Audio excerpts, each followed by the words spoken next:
Hi guys, and this is the first video for Musings of a Dying God. I wanted to do something special for my first video, so of course I would turn to my favorite epic fantasy, or as Pat Rothfuss put it, big fat fantasy series, the Malazan Book of the Fallen. If you have not heard of the series, well, I'm not surprised. While fantasy series such as A Song of Ice and Fire and Lord of the Rings have become an important part of pop culture, more in part due to their famous adaptations, other fantasy series have languished in relative obscurity. These series still have a massive fan following and are read worldwide, but let's be honest, for every A Song of Ice and Fire and, unfortunately, Harry Potter, there is the Kingkiller Chronicles and First Law. Of course, whether Harry Potter counts as epic fantasy is a whole different debate.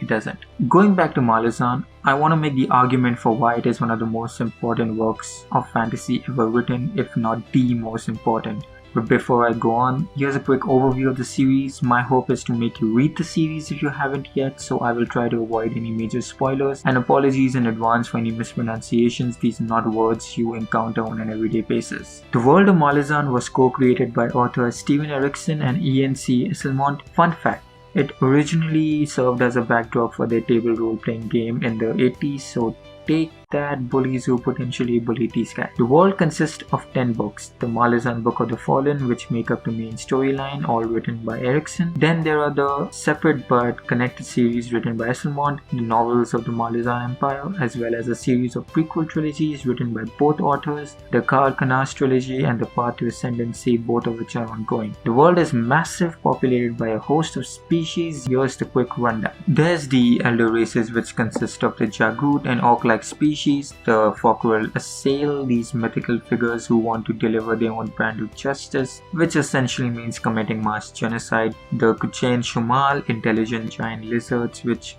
basically remind me of the velociraptors from Jurassic Park, and my personal favorite, the Emas, or what they would later become, the Lan Emas, a race of humanoids who invoked ritual in order to become immortal so that they could wage a never-ending war, but essentially turning themselves into undead skeletal beings. Then we have the Tist and the different variations of the Tist, the Andi, Liozon and Idur, each with their own version of the story that devastated their species and divided them, and finally the humans as a force of their own. In addition, we have a host of other smaller species that descended from the ones mentioned before, as well as gods, elder gods, ascendants, and of course the alien. In other words, fucking dragons.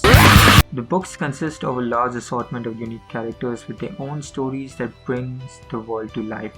Erikson creates intense characters like Anoman Rake, which in the hands of another author would have been the protagonist of the story. Instead, he turns figures like Rake into myths, barely featuring them in the main story so that the reader views them the way we would view our major celebrity or the president. Before Trump, of course. He introduces you to the story through the character of Genos Paran, and then just when you get used to him, he switches gears and takes him away from the main story.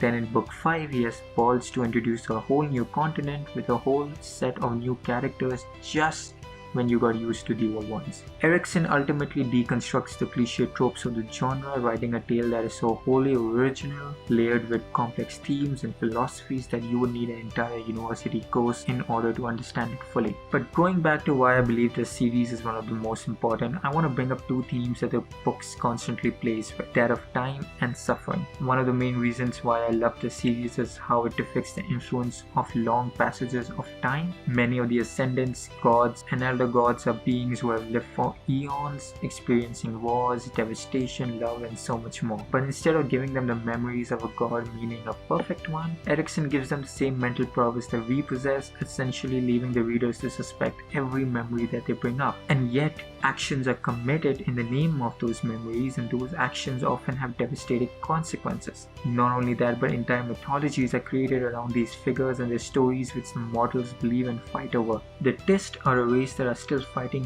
one another over a civil war that occurred thousands of years ago. Even the names that are carried down over time are bastardized versions of the originals. All of it is an attempt to portray the passage of time.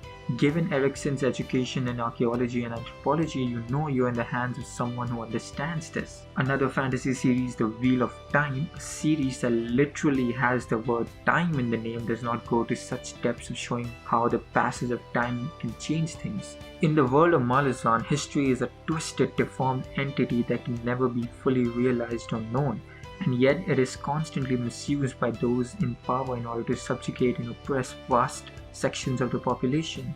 But is that any different from our own world? In a world where leaders like Kim Jong-un create entire myths around them so that the people fall in line, or where leaders like Modi are twisting history in order to build what the right-wing Hindu groups call the Hindu Rashtra in India, a world where history is determined by those in power, Erickson's books have a lot of lessons on the dangers of twisting history for your own means, as well as what happens when you passively consume these stories that are given to you and then act violently upon them. Whether it is the old fear of they are replacing us or they are taking our jobs, Erickson compels you to learn as much as you can about the histories of each issue and then critically engage with them instead of acting violently, as those actions have dire consequences. As Erickson puts it, children are dying. That's a succinct summary of humankind, I would say. Who needs tomes and volumes of history? Children are dying. The injustices of the world hides in those 3 words. Which brings me to the second theme, that of suffering. Once you read the series, you realize there isn't really a primary antagonist in the tale, Sauron if you will. Erickson, along with a host of other modern authors, excuse genre conventions by writing a complex tale that does not devolve into the typical good guy versus bad guy trope. A Song of Ice and Fire is another such tale, but even then the threat of the White Walkers as the ultimate evil still looms over the series. Of course, we won't know for sure until George R.R. Martin releases another book, #2018, but Malazan does not have a similar threat. The Folkwaller Sale comes close, but they are barely featured in the series, and honestly, fuck him. So then, what is the point of this massive tale? Who are the characters fighting? Well, in a word, suffering. In the books, there are a host of characters who would deliver suffering in the name of a god or a myth or in the lust for power. They kill, rape and destroy all to further their goals, and then there are characters who stand up to them in the name of compassion, another major theme in the story. While the tale follows an army for the most part, Erickson doesn't lead you to believe that you can stop the suffering of others through picking up arms and committing violence in retaliation, but rather through acts of compassion and self-sacrifice. Erickson turns compassion into its own form of politics, where the greatest characters are those who suffered, rose up in order to take a stand and then make the effort to show kindness to those in a similar situation. I wish I could go into more details here, as some of the characters who embody this principle are truly fantastic and worth mentioning, but I really do not want to ruin the experience for those who may choose to pick up the books after watching this video. As I mentioned before, Erickson's and Esselmon's work has a host of lessons that we as readers can learn, and while the books are complex and can be unrelenting in their scope and depth, putting many readers off, well, that's the point. It takes work to learn how to be kind towards others. It takes work to learn from your own suffering, just as it takes work to get through these books. But it is an essential experience that we all need, so we can learn to be kind to one another, to learn that it's okay if we never know everything and that all our histories are riddled by doubts and uncertainty.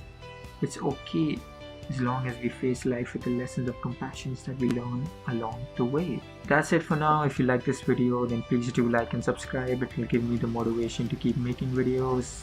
Peace.